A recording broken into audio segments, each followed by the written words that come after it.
आदमी के मरने के बाद उसके लवाहिकीन के पास फातिहा खानी के लिए जाते हैं तो मरने वाले के पसमानदगान को मुसीबत पड़ जाती है और उनके चाय पानी खाने में बड़ा एहतमाम करना पड़ता है। क्या इस तरह करना ठीक है?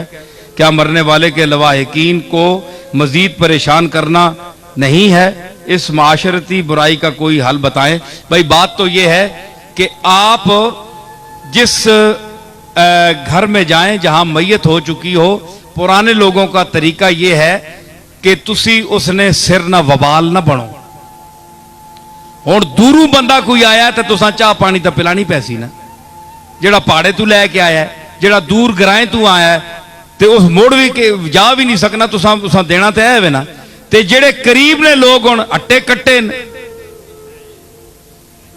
ते मोटरां भी कोल ने ते मुड़ के आराम नाल घरां वेंच सकने, उनको चाहिए कि जहां मैयत हो जाए उन पर बोझ न बने, खाने और चाय के एहतमाम को न देखें। और ऐसे लोगों को भी चाहिए कि वो उन लोगों को चाय न पिलाए। वो अपने मैयत के सिलसिले में परेशान हैं, उनके घर मौत हो चुकी है, तो उसको आप ये कोई शादी की तकरीब ना बनाएं।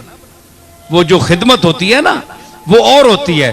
पुराने लोग जसी विन्ने आ तो उस वेले होना है दुआ आखी ते पाई टुरिया जी मुड़ के, क्यों जी अगलिया वक्त ना पैवे जी, चाह पानी आण सुन, बोतल आण सुन, रोटी पका सुन, बस जी 2 मिनट बैठा। सुन्नत भी यही है ना, तरीका किसी आदत करो, उत्थे जम के डेरे ला के बह रहो 2-3 घंटे तक, बंदा उठे पाइए दफा होवे हुण किधरे होर भी काम है बहु, तुसी उत्थे बह ही विंजो, ये भी तो बुरी गल है ना।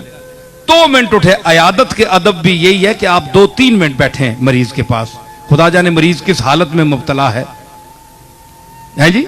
तो इसी तरह आप किसी के फातिहा खानी के लिए जाए, 2-4 मिनट बैठे, उसके बाद जल्दी उठाएं, नजाकत को देखें, जल्दी उठाया करें।